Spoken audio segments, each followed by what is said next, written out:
2026년 미국 빅테크의 선택 하나에 일본 정부가 발칵 뒤집혔습니다. 우리가 수십 년간 떠받쳐온 국가적 주력 사업을 한국이 전부 가져가는 게 말이 됩니까? 지금 130조 원이 한순간에 물거품이 되었습니다. 세계 최초 타이틀을 손에 넣기 위해 모든 것을 쏟아부었던 일본 정부. 하지만 미국이 선택한 곳은 한국 두산 에너빌리티였습니다. 380메가와트급 초대형 발전기 7대가 추가 발주됐고 이것은 첫 계약도 아니었습니다. 이미 직접 써보고 결과를 눈으로 확인한 뒤 투자금 전액을 들고 다시 찾아온 것이었는데요. 일본은 자신들이 먼저 시작했는데도 왜 빼앗겼는지 도저히 이해하지 못했습니다. 일본 정부가 왜 수십 년간 투자하고도 실패했는지 아십니까? 그들이 끝까지 무시했던 단 하나의 전략 때문입니다. 과연 한국이 몇 년 만에 판을 뒤집어버린 단 한 조각은 무엇이었을까요? 미국 빅테크가 줄서 구매하려는 한국의 비밀 전략. 일본 과학계와 산업계를 탄식하게 만든 그 이유를 지금 바로 낱낱이 공개하겠습니다. 이야기를 시작하기 앞서 사연 속에 제작에 힘이 되는 구독과 좋아요 부탁드립니다. 한국을 응원하신다면 대한민국 파이팅이라고 아래 댓글로 남겨주세요. 최종 선택은 한국입니다. 그 말이 떨어지는 순간 회의실 전체가 정지했습니다. 저는 분명히 들었습니다. 한국이라고요? 저는 22년 동안 에너지 정책 분석가로 일해온 타카하시 켄지입니다. 국제에너지 포럼에서 수십 번 강단에 서면서 세계 에너지 시장의 흐름을 읽고 어떤 기술이 미래를 이끌지 판단하는 안목을 갈고 닦아왔습니다. 하지만 그날 처음으로 22년의 경력 동안의 판단이 틀렸다는 것을 깨닫게 되었습니다. 이 이야기는 지금으로부터 몇 년 전으로 거슬러 올라갑니다. 당시 인공지능 산업은 폭발적으로 팽창하고 있었습니다. 전 세계 대형 기술 기업들은 AI 모델을 개발하고 운용하기 위한 데이터 센터를 경쟁적으로 늘려가고 있었고 그 안에서 밤낮 없이 돌아가는 수백만 대의 서버들이 소비하는 전력의 양은 누구도 예상하지 못한 수준으로 치솟았습니다. 처음에는 기업들이 기존 발전 설비의 용량을 확대하는 방식으로 대응하려 했지만 수요의 증가 속도는 공급이 도저히 따라가기 어려운 수준이었습니다. 대도시 인근의 전력망이 간헐적으로 불안정해졌고 대형 데이터 센터 단지들은 냉각 시스템이 한계에 도달해 서버실 온도가 위험 수치를 넘기는 사태를 반복적으로 겪었습니다. 일부 시설은 부분 셧다운을 피하지 못했고 전력 가격은 반년 사이에 3배 가까이 폭등하는 상황이 벌어졌습니다. 이제 전력 확보는 기업 운영 비용의 문제가 아니었습니다. 사업의 생사를 가르는 문제였습니다. 어느 빅테크 기업의 내부 긴급 보고서에는 이런 문장이 적혀 있었다고 합니다. 3년 안에 안정적이고 지속 가능한 전력 공급원을 확보하지 못할 경우 AI 사업의 지속은 사실상 불가능하다. 단순한 경고가 아니었습니다. 수조 달러짜리 산업의 존속을 판단하는 선언이었습니다. 그 위기감이 임계점에 달했을 때 전 세계 에너지 기업들의 긴급 소집 명령이 내려졌습니다. 장소는 미국 서부의 한 대형 회의 시설이었습니다. 회의실 문을 열고 들어서는 순간 그 공간이 품고 있는 압박감이 느껴졌습니다. 유럽의 굴지의 에너지 기업 대표단들, 중동의 거대 에너지 그룹 관계자들, 남미의 신재생 에너지 기업 임원들, 그리고 동아시아 각국의 에너지 전략가들. 회의실 안에는 글로벌 에너지 산업의 핵심 인물들이 한자리에 집결해 있었고 그들 모두 같은 문제 앞에 불려나온 상태였습니다. 저는 일본 측 에너지 전략 수석 자문의 자격으로 그 회의에 참석했습니다. 회의장에 들어서면서 저는 조용히 자리를 찾아 앉았습니다. 솔직히 고백하자면 그 순간 저의 마음속에 불안은 없었습니다.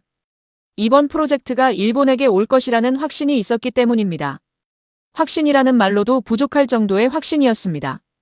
일본은 수소 에너지 기술에 수십 년에 걸쳐 막대한 자원을 쏟아부어 왔습니다.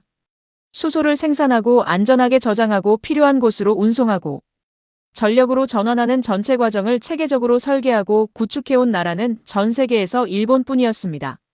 30년에 걸친 기술 축적, 수십조엔 규모의 전략적 투자, 세계 최고 수준의 연구 인력. 이것이 일본이 가진 저력이었고 저는 그것이 세계에서 가장 앞서 있다는 것을 한 번도 의심하지 않았습니다. 발표를 앞두고 저는 자료를 마지막으로 점검했습니다. 일본의 기술 수준을 나타내는 핵심 지표들. 이미 구축된 공급망의 구조도 경쟁국 대비 압도적인 기술 수치들이 논리적으로 정리되어 있었습니다. 옆자리에 일본 동료와 조용히 눈빛을 교환했고 저는 가볍게 고개를 끄덕였습니다. 드디어 제 발표 차례가 왔습니다. 자리에서 일어서면서 회의실 전체를 한번 훑어보았습니다. 수십 명의 시선이 일제히 모였습니다. 저는 화면에 자료를 띄우고 일본이 구축해온 수소, 에너지 시스템의 전체 그림을 차분하고 단호하게 설명했습니다. 생산에서 발전에 이르는 완결된 공급망, 각 단계별 기술 수준과 안정성 데이터, 장기적 신뢰성을 보장하는 로드맵. 슬라이드가 넘어갈 때마다 분위기가 조금씩 변하는 것을 느꼈습니다.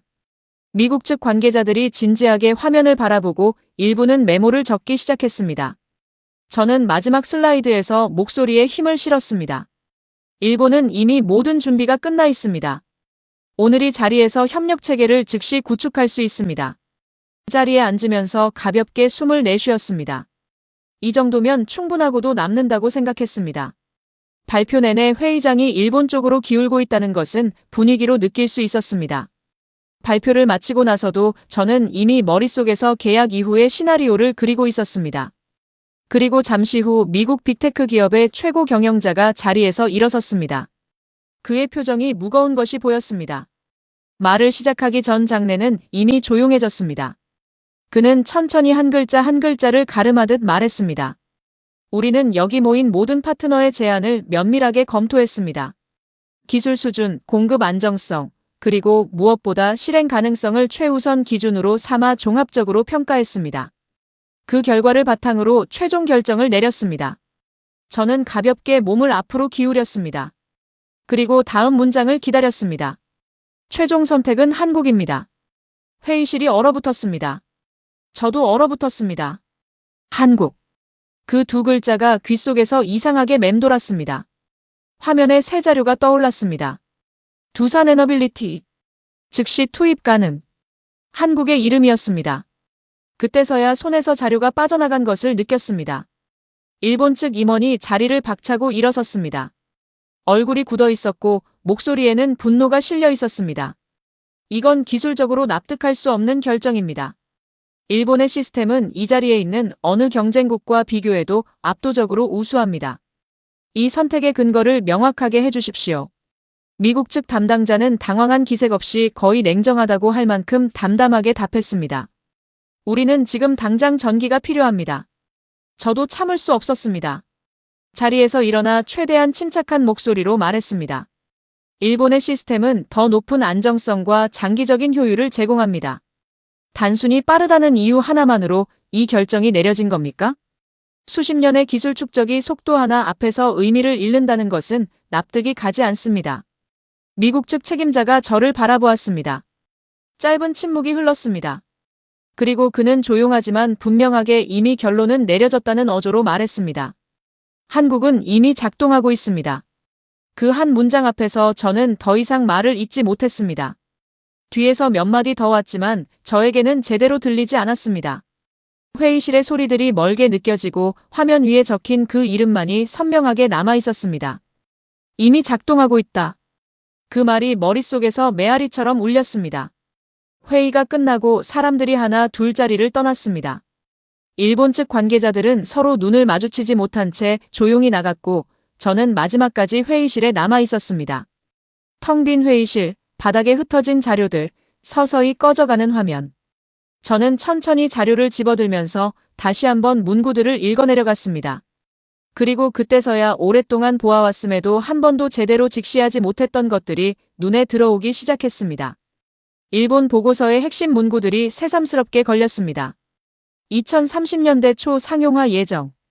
현재 1단계 실증 추진 중. 향후 공급망 완성 목표. 거의 모든 문장에 미래 시제가 붙어 있었습니다. 반면 화면에 잠깐 떠올랐던 한국 측 자료의 언어는 전혀 달랐습니다. 현재 운영 중. 즉시 투입 가능. 실증 완료. 과거와 현재, 계획과 실행, 예정과 완료. 그 차이가 무엇을 의미하는지 저는 처음으로 직시하기 시작했습니다. 20년 넘게 쌓아온 확신. 에너지 기술에서 일본이 세계를 선도한다는 믿음. 한국은 빠르게 성장하고 있지만 기초는 부족한 나라라는 인식. 그것들이 이 몇 개의 단어 앞에서 처음으로 흔들리고 있었습니다.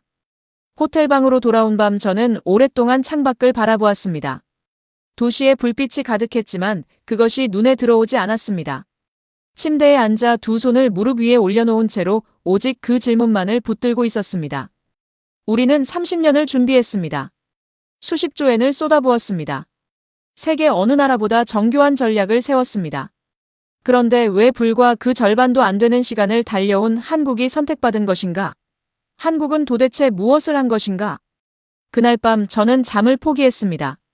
호텔방 테이블 위에 가방 안에 들어있던 자료들을 전부 꺼내 늘어놓았습니다. 일본의 수소기술 보고서, 글로벌 에너지 시장 분석 데이터, 각국 에너지 기업의 기술 비교표, 그리고 오늘 회의에서 화면에 잠깐 떠올랐던 한국 측 자료의 일부. 커피 한 잔을 옆에 두고 저는 처음부터 다시 읽기 시작했습니다. 처음에는 뭔가 잘못됐을 것이라고 스스로를 설득하려 했습니다. 미국 측이 기술적 판단보다 정치적이거나 상업적인 이유로 결정을 내린 것일 수도 있다고 생각했습니다. 아니면 한국 측이 발표 과정에서 과장된 수치를 제시했거나, 혹은 미국 측이 단순히 실사를 충분히 하지 않은 것이거나, 그런 가능성들을 하나씩 머릿속에서 검토하면서 저는 계속해서 자료들을 뒤집고 들여다보았습니다. 그런데 볼수록 이상했습니다. 일본 보고서의 핵심 문장들을 한 줄씩 짚어가며 다시 읽었습니다. 2030년대 초 상용화 예정. 현재 실증 1단계 추진 중. 향후 민간 도입 검토. 모두 미래를 향한 언어였습니다. 완벽한 완성을 기다리는 언어였습니다. 반면 한국 자료에서 반복되는 표현들은 전혀 다른 결을 가지고 있었습니다. 현재 운영 중. 실증 완료. 즉시 가동 가능. 운용 실적 보유. 저는 자료에서 눈을 들어 허공을 바라보았습니다. 이건 단순한 기술 격차의 문제가 아닌 것 같다는 생각이 처음으로 스며들었습니다. 기술의 수준이 다른 게 아니라 무언가 더 근본적인 것이 다른 것 같았습니다. 하지만 그것이 정확히 무엇인지는 아직 잡히지 않았습니다. 이튿날 오전 저는 이 회의에 참석한 미국 측 관계자를 수소문해 내부 검토 보고서의 일부를 입수했습니다. 공식적인 경로는 아니었지만 이 질문에 대한 답을 찾지 않고는 이 도시를 떠날 수 없다는 것을 알고 있었습니다. 보고서를 받아들고 빠르게 훑어내려갔습니다. 각국 기업의 제안에 대한 평가 항목들이 정리되어 있었고, 한국 항목에 이르렀을 때 저는 손가락으로 그 문장을 짚었습니다. 해당 솔루션은 현재 실제 운영 환경에서 검증 완료. 추가 실증 절차 없이 즉시 도입 가능한 상태. 저는 그 문장 위에 손가락을 올려둔 채로 잠시 멈췄습니다. 즉시 도입 가능. 추가 실증 없이. 이건 그냥 가능성이 있다는 뜻이 아니었습니다. 이미 어딘가에서 돌아가고 있다는 뜻이었습니다. 일본에 대한 항목을 찾아 눈을 옮겼습니다. 기술 수준 우수. 단 대규모 실증 데이터 부족. 도입까지 추가 검증 단계 필요. 뛰어나지만 아직이다. 그 한마디였습니다. 그날 저녁 저는 일본 본사와 화상회의를 가졌습니다. 이번 결과에 대해 의견을 나누는 자리였습니다.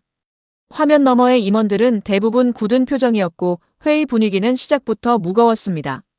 저는 준비한 내용을 꺼내놓았습니다. 한국 측은 이미 실제 운영 환경에서 가동 중인 시스템을 보유하고 있었습니다. 그것이 결정적인 차이였습니다.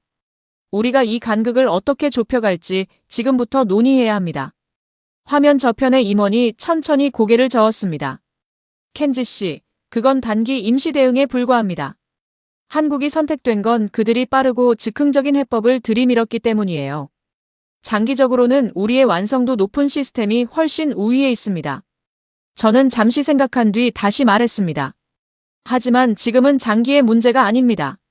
미국이 필요로 하는 건 3년 안의 해법입니다.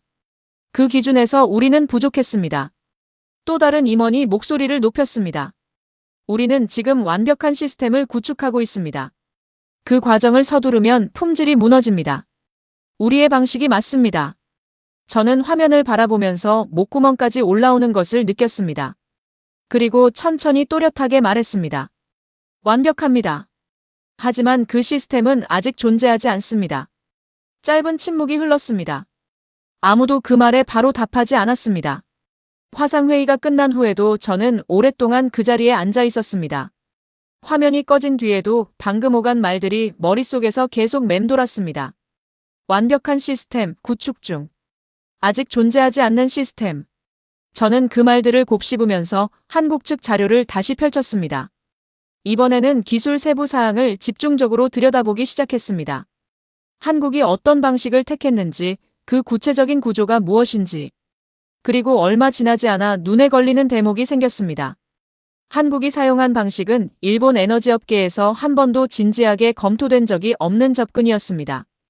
기존의 가스 발전소를 완전히 새로운 수소 발전 시스템으로 대체하는 것이 아니었습니다. 이미 운용 중인 가스터빈의 수소를 일정 비율로 혼합해서 함께 연소시키는 방식이었습니다. 터빈 전체를 교체하는 것이 아니라 기존 설비의 핵심 부품만을 개선해 수소를 섞어 쓸 수 있는 구조로 만드는 것. 완전한 수소 전환이 아니라 현실 조건 안에서 가능한 타협점을 찾은 것이었습니다. 저는 그 부분을 처음 읽었을 때 솔직히 황당하다고 느꼈습니다. 이건 임시방편 아닌가? 진정한 수소 에너지 전환과는 거리가 먼 방식 아닌가? 탄소 배출을 완전히 없애는 것도 아니고 완전히 새로운 인프라를 구축하는 것도 아니다. 기존 것에 살짝 손만 댄 것 아닌가? 그런데 다음 페이지를 넘기면서 생각이 달라지기 시작했습니다. 한국은 이 방식을 통해 기존 가스 발전소의 설비를 그대로 활용하면서 대규모 신규 투자 없이 즉각적인 전력 생산 상태를 유지했습니다. 기존 인프라를 버리지 않고 그 위에 수소 기술을 얹어 현장에서 바로 작동하게 만들었습니다. 수년이 걸리는 새 시스템 구축 대신 지금 있는 자원을 최대한 활용하는 전략을 택한 것이었습니다. 이건 혁신이 아니었습니다. 전술이었습니다. 저는 자료를 내려놓고 의자 등받이에 등을 기댔습니다. 창밖으로 흐린 하늘이 보였습니다. 왜 우리는 이 방법을 진지하게 검토하지 않았던 걸까? 그 질문이 떠오르는 순간 저는 곧바로 이유를 알 것 같았습니다. 임시방편이기 때문입니다. 진정한 해법이 아니기 때문입니다. 우리는 완성된 수소 에너지 시스템을 구축하는 것을 목표로 삼았고 그 중간 단계에 해당하는 혼소 방식 같은 것은 처음부터 검토 대상이 아니었습니다. 그런데 지금 세계가 필요로 하는 것은 바로 그 임시방편이었습니다. 22년의 경력 동안 저는 언제나 진짜 해법만을 추구했습니다. 완성된 시스템만이 가치 있다고 중간 단계는 낭비라고 여겨왔습니다. 그런데 지금 이 순간 세계는 완성된 시스템이 나올 때까지 기다려주고 있지 않았습니다. 지금 당장 돌아가는 것, 지금 전력을 만들어낼 수 있는 것. 그것이 기준이었습니다. 단 하나의 기준이었습니다. 그 깨달음이 머릿속에 스며드는 순간 저는 처음으로 뭔가가 흔들리는 것을 느꼈습니다. 22년 동안 단단하게 쌓아온 확신의 구조 안에서 처음으로 금이 가는 감각이었습니다. 저는 자료를 다시 집어들고 더 깊이 파고들었습니다.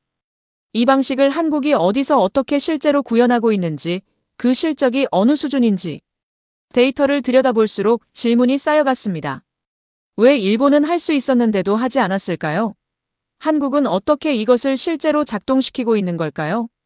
그리고 정말로 지금 이 순간에도 어딘가에서 그 시스템이 멈추지 않고 돌아가고 있는 걸까요?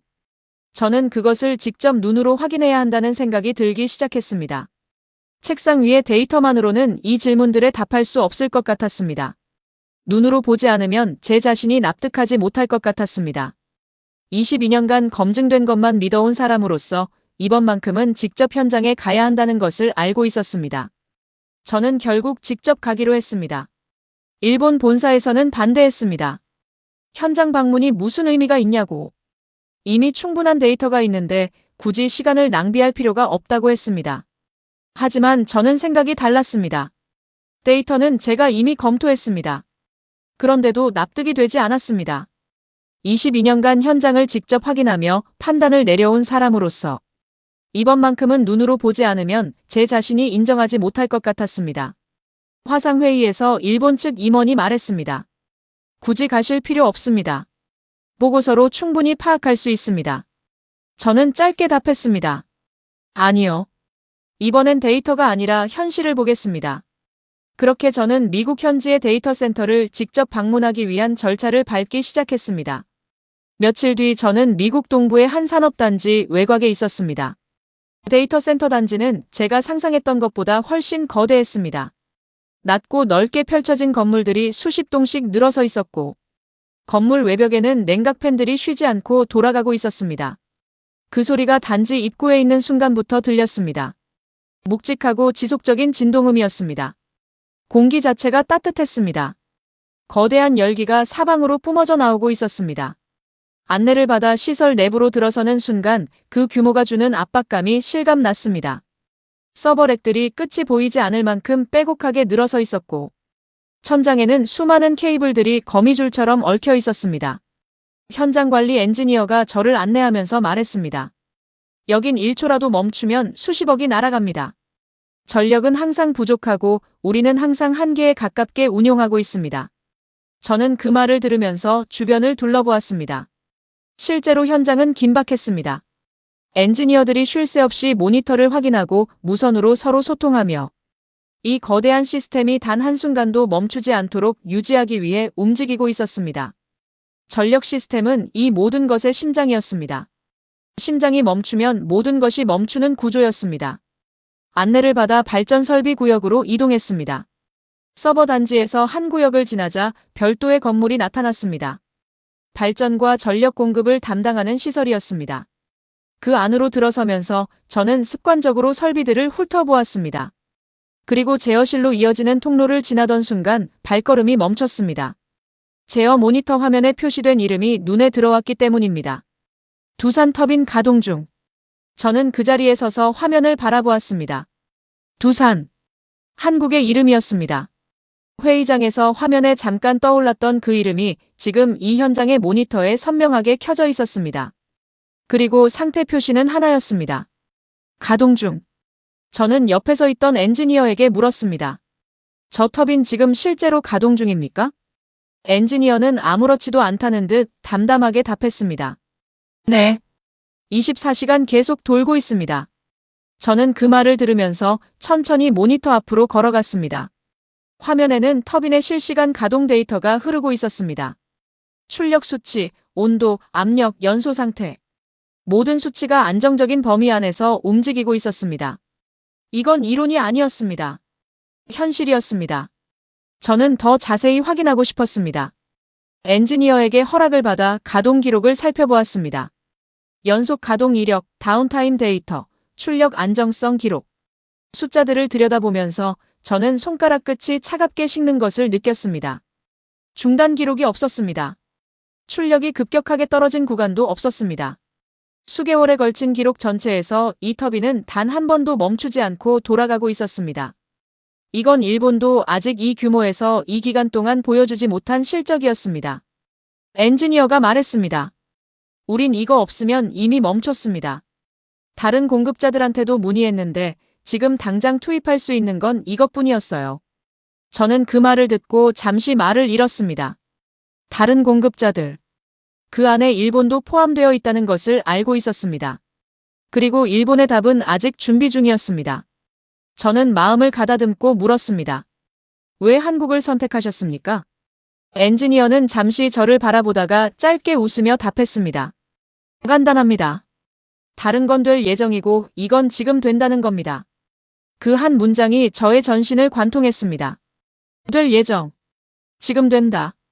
그 차이가 이렇게도 단순하고 명확한 것이었습니다. 저는 수십 년에 걸친 일본의 기술 축적이 그 단 하나의 기준 앞에서 힘을 잃는 것을 느꼈습니다. 우리는 완벽한 미래를 설계했습니다. 그들은 지금 이 순간을 작동시키고 있었습니다. 제어실에서 저는 오랫동안 아무 말도 하지 못했습니다. 모니터 속에서 터빈은 계속 조용히 돌아가고 있었습니다. 아무런 이상 없이, 아무런 장애 없이.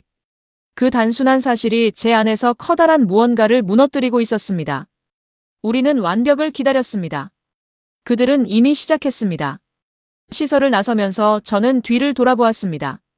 건물 외벽의 냉각팬들은 여전히 쉬지 않고 돌아가고 있었고 그 소리는 단지를 떠날 때까지 귓속에 남아 있었습니다. 호텔로 돌아오는 차 안에서 저는 창밖을 바라보며 아무런 생각도 하지 못했습니다. 아니, 생각이 너무 많아서 어느 것도 정리되지 않는 상태였습니다. 이 기술이 어떻게 이렇게 빠르게 완성될 수 있었을까요? 한국은 도대체 어떤 과정을 거친 걸까요? 그리고 우리는 그 과정을 왜 밟지 않은 걸까요?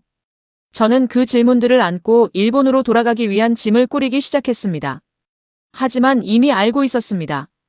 일본으로 돌아가도 그 질문들은 사라지지 않을 것이라는 것을. 오히려 더 날카로워질 것이라는 것을.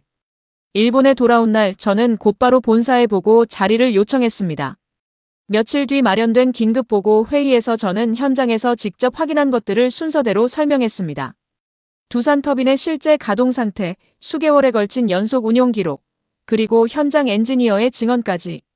저는 최대한 객관적인 어조를 유지하려 했지만 말하면서 스스로도 다시 그 장면이 떠올랐습니다. 모니터 위에 켜져 있던 그 단어 가동 중. 한국 터빈은 현재 24시간 무중단으로 완전 가동 중입니다. 수개월에 걸친 기록에서 다운타임이 없었습니다. 이것은 단순한 시험 운영이 아닙니다. 실제 운영 실적입니다. 회의실은 잠시 조용해졌습니다. 그리고 임원 한 명이 입을 열었습니다. 과장된 사례 아닙니까? 조건이 특수한 환경이었거나 아직 본격 부하가 걸리지 않은 상태였을 수도 있습니다. 저는 고개를 저었습니다.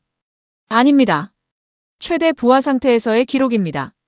현장 엔지니어도 이 시스템 없이는 이미 운용이 불가능했을 것이라고 말했습니다. 또 다른 임원이 팔짱을 끼며 말했습니다. 그건 임시 시스템입니다. 완전한 수소 발전 방식이 아니지 않습니까? 혼소 방식은 언제나 과도기적 해법으로 분류되어 왔습니다. 저는 그 말에 잠시 멈췄다가 답했습니다. 그 임시가 지금 미국 최대 데이터 센터 단지를 살리고 있습니다. 회의실 분위기가 묘하게 바뀌었습니다. 불편한 침묵이었습니다. 아무도 정면으로 반박하지 않았지만 받아들이려는 사람도 없었습니다. 저는 그 공기를 느끼면서 더 깊이 들어가기로 했습니다. 저는 이번 기회에 우리의 수소 전략 전체 구조를 다시 점검해 보았습니다. 그리고 저는 준비한 분석을 꺼내놓았습니다. 일본의 수소 전략은 크게 4단계로 설계되어 있습니다. 수소 생산, 저장, 운송, 그리고 발전. 생산 기술은 세계 최고 수준입니다. 저장과 운송 기술도 마찬가지입니다. 그런데 저는 자료를 다시 들여다보면서 충격적인 사실을 발견했습니다. 4번째 단계 발전, 즉 수소를 실제로 전력으로 바꾸는 장치. 그것이 핵심 부재 상태였습니다. 수소를 가지고 있어도 그것을 전기로 전환하는 현장 발전 설비가 우리에게는 없었습니다. 저는 화면에 도표를 띄웠습니다. 생산, 저장, 운송. 이 3단계는 완성에 가깝습니다. 그러나 발전 단계, 실제로 전기를 만들어내는 터빈과 발전 설비는 아직 개발 단계입니다. 우리는 전기를 만들 장치가 없습니다. 회의실이 다시 조용해졌습니다. 이번에는 아까와는 다른 무게의 침묵이었습니다. 그 침묵 속에서 저는 문득 오래된 기억 하나가 떠올랐습니다. 몇 년 전 일본 수소 전략 초기 기획 단계에서 한 기술자가 이런 제안을 했었습니다. 수소 전환을 위한 터빈 개발을 가장 먼저 시작해야 한다고. 발전 설비가 없으면 나머지 인프라가 아무 의미가 없다고. 하지만 당시 경영진의 판단은 달랐습니다. 전체 시스템을 먼저 설계한 뒤 각 단계를 순서대로 완성해야 한다는 논리였습니다. 그 자리에서 터빈 개발은 마지막 단계로 밀려났습니다. 저도 그 결정에 이의를 달지 않았습니다. 그 기억이 지금 이 순간 뒤통수를 세게 때리는 것 같았습니다. 우리는 가장 중요한 것을 가장 마지막으로 미뤘습니다. 보고가 끝난 뒤 회의는 이상한 방향으로 흘러갔습니다. 책임 소재를 따지는 이야기가 나오기 시작했습니다. 전략 방향은 정책 부서의 판단이었다고. 실증 일정은 기술팀의 영역이었다고. 시장 타이밍은 예측할 수 없는 변수였다고. 누군가는 글로벌 에너지 시장의 급변이 원인이라고 했고, 누군가는 정부 지원 정책의 방향이 문제였다고 했습니다. 회의는 점점 길어졌고 결론은 나오지 않았습니다. 저는 그 광경을 보면서 내부에서 무언가가 끓어오르는 것을 느꼈습니다. 아무도 자신의 결정을 돌아보지 않았습니다. 아무도 자신이 관여한 선택에 대해 직접적인 말을 하지 않았습니다. 모든 것이 구조의 문제, 환경의 문제, 타이밍의 문제로 넘어갔습니다. 그리고 그 이야기들이 반복될수록 저는 한 가지 사실을 점점 분명하게 깨달았습니다. 아무것도 바뀌지 않을 것이라는 것을. 회의가 끝난 뒤 저는 혼자 사무실에 남아 2가지 자료를 나란히 펼쳐놓았습니다. 일본의 수소 전략 보고서와 한국 측 기술 개요 자료였습니다. 2 자료를 번갈아 들여다보면서 저는 그 본질적인 차이를 다시 한번 정리해보려 했습니다. 일본의 방식은 이랬습니다. 완벽한 설계를 먼저 세운다. 각 단계를 빈틈없이 준비한다. 실패 가능성을 최소화한다. 준비가 완전히 끝난 뒤에 실행한다. 한국의 방식은 달랐습니다. 지금 가능한 것부터 먼저 실행한다. 실행하면서 문제를 발견한다. 발견한 문제를 빠르게 수정한다. 그 과정을 반복한다. 우리는 실패를 피했고 그들은 실패를 반복했습니다. 그런데 결과는 우리가 아니라 그들이 만들어냈습니다. 저는 그 사실 앞에서 오랫동안 움직이지 못했습니다. 틀린 것이 아니었습니다. 그러나 늦었습니다. 그 차이가 이렇게까지 클 수 있다는 것을 저는 이제야 피부로 느끼고 있었습니다. 한국은 어떻게 그 속도를 만들어낸 걸까요? 그들은 그 수많은 실패를 어떻게 견뎌낸 걸까요? 결정적인 순간에 포기하지 않고 버틸 수 있었던 힘은 대체 어디서 나온 걸까요? 저는 그 답을 찾아야 한다고 생각했습니다. 단순한 호기심이 아니었습니다. 일본이 다음 스텝을 내딛기 위해 반드시 이해해야 하는 것이었습니다. 그리고 솔직히 말하면 저 자신이 인정해야 하는 무언가이기도 했습니다. 답을 찾기 위해 저는 다시 움직였습니다. 미국 현장에서 한국 측 엔지니어링 팀과 직접 접촉할 수 있는 경로를 수소문했습니다. 처음에는 쉽지 않았습니다. 공식적인 협력 관계가 없는 상황에서 상대 측 기술진에게 면담을 요청한다는 것은 무례하게 비칠 수도 있는 일이었습니다. 하지만 저는 그 과정을 밟기로 했습니다. 체면보다 답이 먼저였습니다. 며칠 뒤 현지에서 한국 엔지니어링 팀의 현장 책임자를 소개받았습니다. 데이터 센터 인근의 작은 회의 공간에서 처음 마주한 그는 제가 예상했던 모습과는 달랐습니다. 화려한 발표 자료도 자신들의 성과를 강조하는 말도 없었습니다. 조용하고 담담한 사람이었습니다. 악수를 나누고 자리에 앉으면서 저는 먼저 물었습니다. 이 시스템 완벽합니까? 그는 잠시도 망설이지 않고 답했습니다. 아직 아닙니다. 지금도 계속 고치고 있습니다. 저는 그 말에 잠깐 멈췄습니다.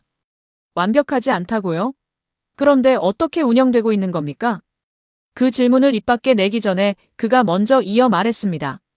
고쳐야 할 게 없는 시스템은 존재하지 않습니다. 우리는 고치면서 운용합니다. 그것이 첫 번째 충격이었습니다. 저는 이후 며칠에 걸쳐 한국 기술진과 함께 시간을 보냈습니다. 현장 자료를 함께 검토하고 질문을 던지고 그들의 작업 방식을 직접 눈으로 보았습니다. 그 과정에서 제가 처음 궁금해했던 것, 왜 완전한 수소가 아닌 혼소 방식을 택했는지에 대한 이야기를 깊이 들을 수 있었습니다. 저는 솔직하게 물었습니다. 왜 완전한 수소 발전 방식을 쓰지 않습니까? 혼소는 결국 과도기적 방식 아닙니까? 엔지니어는 고개를 끄덕이면서 말했습니다. 완전한 수소 연소는 위험합니다. 아직은요. 연소 온도가 훨씬 높고 기존 터빈 소재가 그 조건을 감당하지 못합니다. 폭발 위험도 있고요. 저는 다시 물었습니다. 그렇다면 이건 임시 아닙니까? 그는 잠시 저를 바라보더니 말했습니다. 임시라도 돌아가야 합니다. 그 말이 단순하게 들렸지만 저는 그 안에 담긴 무게를 느꼈습니다. 임시라도 돌아가야 한다. 완벽하지 않아도 지금 작동해야 한다. 그것이 그들이 선택한 기준이었습니다. 그리고 이어진 이야기에서 저는 더 깊은 것을 보게 되었습니다. 한국이 처음 이 기술을 시도했을 때의 기록을 엔지니어가 꺼내 보여주었습니다. 초기 테스트 단계의 데이터였습니다. 저는 그 수치들을 보면서 눈이 커졌습니다.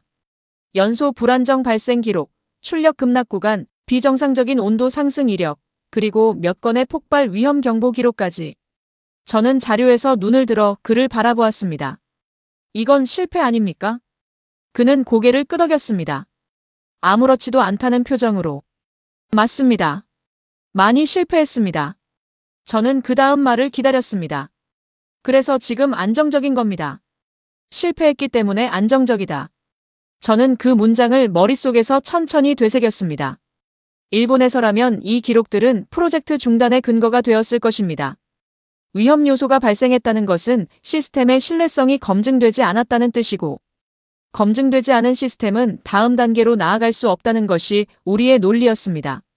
그런데 그들에게 실패는 멈춤의 이유가 아니었습니다. 다음 단계로 가기 위한 재료였습니다. 다음 날 오전 저는 실제 운영 현장을 함께 볼 수 있었습니다. 발전 설비가 있는 구역으로 이동하면서 엔지니어는 현재의 운용 조건을 간략하게 설명해 주었습니다. 수소 혼합 비율, 연소 온도 범위, 터빈 회전 수치의 허용 구간. 저는 그 내용을 들으면서 이것이 얼마나 세밀한 균형 위에서 작동하고 있는지를 느꼈습니다. 조금이라도 조건이 벗어나면 연소가 불안정해질 수 있는 구조였습니다. 그리고 그 설명이 채 끝나기도 전에 모니터에 경고 표시가 들어왔습니다. 한쪽 라인에서 출력 수치가 흔들리기 시작했습니다. 엔지니어들이 즉각 반응했습니다. 누군가 큰 소리로 수치를 외쳤고 다른 누군가가 조정 명령을 내렸습니다. 불과 몇 초 만에 여러 명이 각자의 모니터 앞으로 이동해 손을 움직이기 시작했습니다. 저는 그 광경을 보면서 등이 서늘해지는 것을 느꼈습니다. 이건 자동화 시스템이 혼자 처리하는 것이 아니었습니다. 사람이 직접 판단하고 사람이 직접 조정하는 것이었습니다. 수십 개의 변수가 동시에 움직이는 상황에서 각자가 맡은 지점을 실시간으로 제어하고 있었습니다. 몇 분이 흘렀고 흔들리던 수치가 서서히 안정 범위로 돌아왔습니다. 경고 표시가 꺼졌습니다. 엔지니어는 아무 일도 없었다는 듯 저를 돌아보며 말했습니다. 이런 일이 가끔 있습니다. 그래서 항상 사람이 붙어 있습니다. 저는 그 말이 머릿속에서 한참 동안 울렸습니다. 이건 시스템이 아니었습니다. 사람이었습니다. 수치가 흔들릴 때 즉각 반응하고 문제가 생기면 현장에서 바로 해결하는 사람들. 그들의 경험이 축적된 것이 지금 이 시스템을 살아있게 만들고 있었습니다. 저는 그날 저녁 엔지니어에게 조용히 물었습니다. 왜 이렇게 위험할 수 있는 시도를 계속하는 겁니까? 그는 잠시 생각하는 것 같더니 말했습니다. 멈추면 아무것도 못하니까요. 저는 다시 물었습니다. 실패하면요? 그는 담담하게 답했습니다. 그래도 다음엔 더 잘 됩니다. 그 순간 저는 처음으로 이 사람들에 대해 뭔가 다른 감정을 느꼈습니다. 비판이나 의심이 아니었습니다. 뭔가 더 묵직한 것이었습니다. 22년 동안 저는 실패를 두려워하는 방식으로 일해왔습니다. 실패 가능성을 줄이는 것이 전문성이라고 생각했습니다. 그런데 이 사람들은 실패를 자랑스럽게 말하고 있었습니다. 실패했기 때문에 지금이 있다고 아무렇지도 않게 말하고 있었습니다. 그것은 기술의 차이가 아니었습니다. 사고방식의 차이였습니다. 돌아오는 길에 저는 오늘 하루를 되짚었습니다. 불완전한 시스템, 반복된 실패 현장에서 직접 손을 움직이는 사람들. 그리고 멈추면 아무것도 못한다는 말. 일본에서라면 이것은 리스크 관리 실패의 사례로 분류될 것들이었습니다. 하지만 지금 이 현장에서는 그것이 경쟁력의 원천이었습니다. 저는 걸으면서 혼자 중얼거렸습니다. 우리는 실패를 피했습니다. 그들은 실패를 반복했습니다. 그래서 그들은 여기까지 왔습니다. 그런데 한 가지 질문이 사라지지 않았습니다. 이렇게 불완전하고 이렇게 위험한 가능성을 품은 시스템이 어떻게 단 한 번도 치명적인 사고 없이 여기까지 버텨온 걸까요? 결정적인 위기의 순간에 이 사람들은 어떻게 버텨낸 걸까요? 그리고 그 순간이 지금까지 단 한 번도 없었던 걸까요? 저는 그 답이 두렵기도 했습니다. 하지만 알아야 한다고 생각했습니다. 그 답은 생각보다 빨리 찾아왔습니다. 아니, 정확하게는 그 답이 제 앞에 직접 펼쳐졌습니다. 한국기술진과 함께하는 마지막 날이었습니다. 저는 그날도 발전 설비 구역에 함께 있었습니다. 오전 내내 별다른 이상 없이 시스템은 안정적으로 돌아가고 있었고, 저는 몇 가지 추가 질문을 하며 자료를 정리하던 참이었습니다. 평온한 오전이었습니다. 그런데 점심 무렵 분위기가 갑자기 달라졌습니다. 인근 데이터 센터 단지에서 긴급 요청이 들어왔습니다. AI 연산 작업이 동시에 집중되면서 전력 수요가 예상치를 훨씬 넘어 급증하고 있다는 내용이었습니다. 현장 관리팀이 빠르게 상황을 공유했고 엔지니어들의 표정이 일제히 굳어지는 것이 보였습니다. 저는 그 변화를 눈으로 따라가면서 무언가 잘못되고 있다는 것을 느꼈습니다. 모니터 화면에 숫자들이 빠르게 올라가기 시작했습니다. 터빈 출력 수치가 상한에 근접했습니다. 담당 엔지니어 한 명이 외쳤습니다. 출력 상한 94% 도달, 수요 계속 올라갑니다. 다른 자리에서 또 다른 목소리가 이어졌습니다.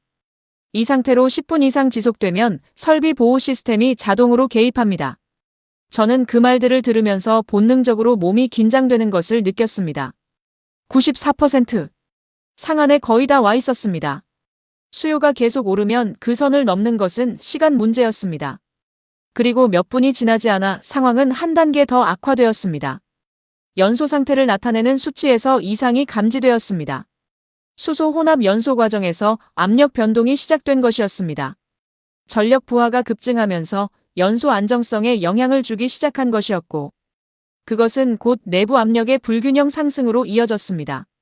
진동 수치도 올라가기 시작했습니다. 온도 센서 중 2개에서 경고 표시가 들어왔습니다. 압력 수치 이상. 연소 불안정 시작됩니다. 진동 증가 감지. 이대로면 위험합니다. 저는 그 순간 처음으로 이 공간에서 진짜 두려움을 느꼈습니다. 이건 지금 잘못되면 폭발로 이어질 수 있는 상황이었습니다. 수소 연소 환경에서 압력이 제어 범위를 벗어나는 것이 무엇을 의미하는지 저도 알고 있었습니다. 저는 현장 책임자에게 말했습니다. 지금 멈춰야 합니다. 위험합니다. 설비를 셧다운 시키십시오. 책임자가 저를 바라보았습니다. 그의 얼굴은 놀라울 만큼 침착했습니다. 그리고 말했습니다. 멈추면 전체가 멈춥니다. 저는 목소리를 높였습니다. 폭발하면 더 큰 피해입니다. 지금 당장 중단해야 합니다. 그는 잠시 저를 바라보다가 고개를 돌리며 말했습니다. 그래서 버티는 겁니다. 그 말과 함께 그는 팀원들에게 지시를 내리기 시작했습니다. 셧다운이 아니었습니다. 수동 제어로의 전환이었습니다. 자동 안전 시스템의 일부 기능을 일시적으로 재설정하고 사람이 직접 각 변수를 통제하는 상태로 바꾸는 것이었습니다. 저는 그 광경을 보면서 믿기 어렵다는 생각이 들었습니다. 지금 이 상황에서 시스템을 끄는 것이 아니라 사람이 직접 붙잡겠다는 것이었습니다. 팀 전체가 각자의 자리에서 동시에 움직였습니다. 한 명이 수소 혼합 비율을 실시간으로 낮추기 시작했습니다. 다른 한 명이 연소실 압력을 분산하는 보조 라인을 수동으로 열었습니다. 또 다른 엔지니어가 터빈 회전 속도를 조금씩 줄이면서 출력과 안정성 사이에 균형을 맞춰가고 있었습니다. 말이 오가는 속도가 빨랐고 수치를 외치는 목소리들이 겹쳐 들렸습니다. 공간 전체가 팽팽한 긴장으로 가득 찼습니다. 저는 아무것도 할 수 없었습니다. 그냥 서서 그 광경을 지켜볼 수밖에 없었습니다. 얼마나 지났을까요? 제 감각으로는 20분도 넘게 느껴졌지만 실제로는 8분이 경과하지 않았다고 나중에 기록을 확인했습니다. 그 8분이 제 인생에서 가장 길게 느껴진 시간 중 하나였습니다. 그리고 천천히 수치들이 내려오기 시작했습니다. 압력 수치가 정상 범위로 진입했습니다. 진동 경보가 꺼졌습니다. 온도 센서의 경고 표시도 하나씩 사라졌습니다. 출력은 여전히 높은 수준이었지만 연소 상태는 안정을 되찾았습니다. 모니터의 붉은 표시들이 하나씩 초록으로 바뀌었습니다. 안정화됐습니다. 누군가의 목소리였습니다. 조용하고 짧은 말이었습니다. 회의실을 가득 채웠던 긴장이 한꺼번에 빠져나가는 것이 느껴졌습니다. 엔지니어들이 등받이에 기대거나 짧게 숨을 내뱉었습니다. 저는 그 자리에 서서 아무 말도 하지 못했습니다. 한참 뒤 저는 책임자에게 말했습니다. 방금 폭발할 뻔했습니다. 그는 고개를 끄덕이며 담담하게 말했습니다. 네. 그래서 계속 개선하고 있습니다. 저는 그 말을 듣고 무언가가 완전히 뒤집히는 것을 느꼈습니다.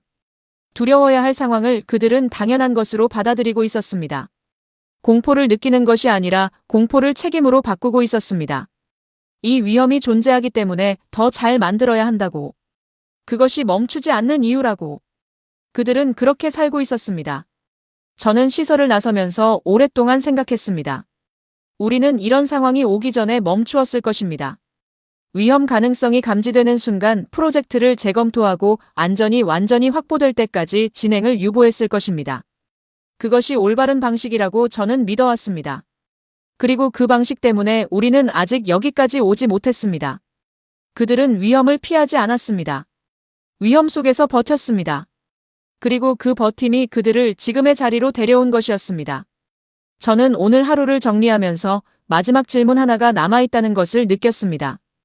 이 방식이, 이 위험을 감수하는 사고방식이 어떻게 세계의 기준이 된 걸까요? 그리고 왜 미국은 이 모든 불완전함을 알고도 한국을 선택한 걸까요? 그 답은 생각보다 가까운 곳에 있었습니다.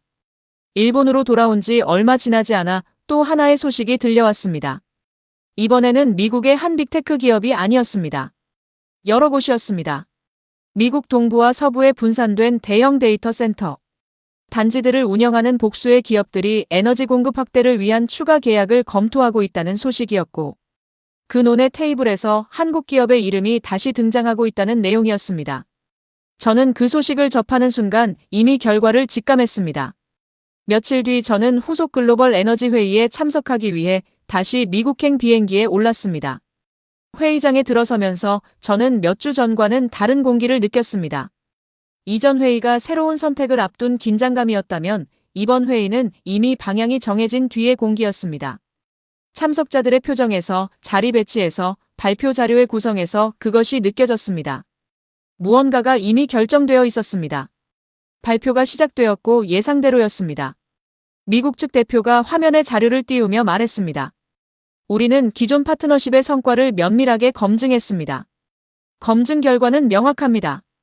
따라서 추가 데이터 센터 프로젝트에도 동일한 공급 체계를 적용하기로 결정했습니다. 화면에는 규모가 표시되어 있었습니다. 이전 계약보다 훨씬 큰 수치였습니다.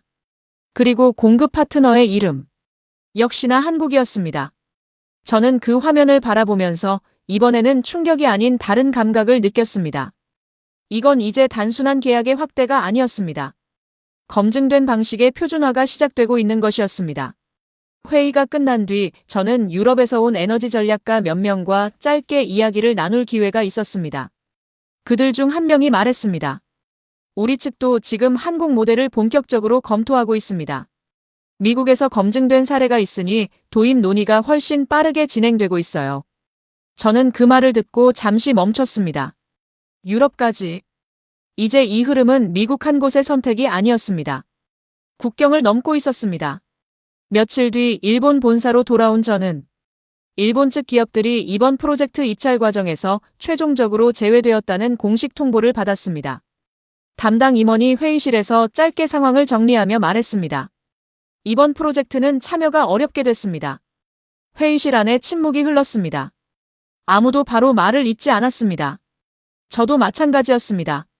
말이 나오지 않는 것이 아니라 이미 예상했기 때문에 놀라움이 없었습니다. 그리고 그 예상이 맞았다는 것이 충격보다 공허하게 느껴졌습니다. 저는 이후 며칠 동안 미국 측이 작성한 최종 평가 자료를 어렵게 구해 들여다보았습니다. 각 기업에 대한 종합평가 항목들이 정리되어 있었고 저는 그것을 처음부터 끝까지 꼼꼼하게 읽었습니다. 평가 기준은 생각보다 단순했습니다. 실제 작동 여부, 즉시 공급 가능성, 현장 대응 능력. 그 세 가지였습니다. 화려한 기술 명세도, 장기 로드맵의 완성도도, 설계 정교함도 그 기준 앞에서는 부차적인 것이었습니다. 일본에 대한 평가 문구를 찾았습니다. 기술 수준 우수. 장기적 신뢰도 높음. 단 운용 실적 부족. 즉시 도입까지 추가 검증 단계 필요. 한국에 대한 평가 문구는 달랐습니다. 현장 운용 실적 검증 완료. 즉시 확장 가능. 대응 역량 확인됨. 저는 두 문장을 나란히 놓고 오래 바라보았습니다. 일본은 우수하지만 아직이었고 한국은 이미. 두 글자의 차이가 이 모든 결과를 만들어낸 것이었습니다.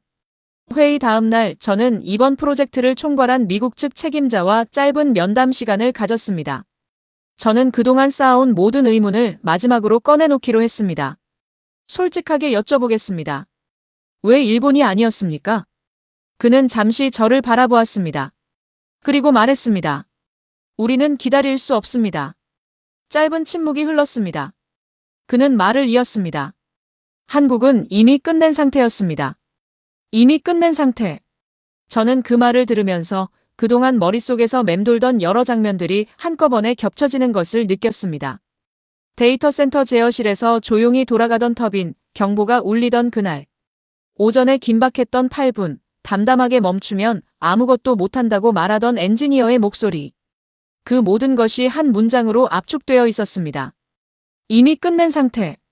저는 그 면담에서 돌아오는 길에 걸음을 멈추고 잠시 하늘을 올려다보았습니다.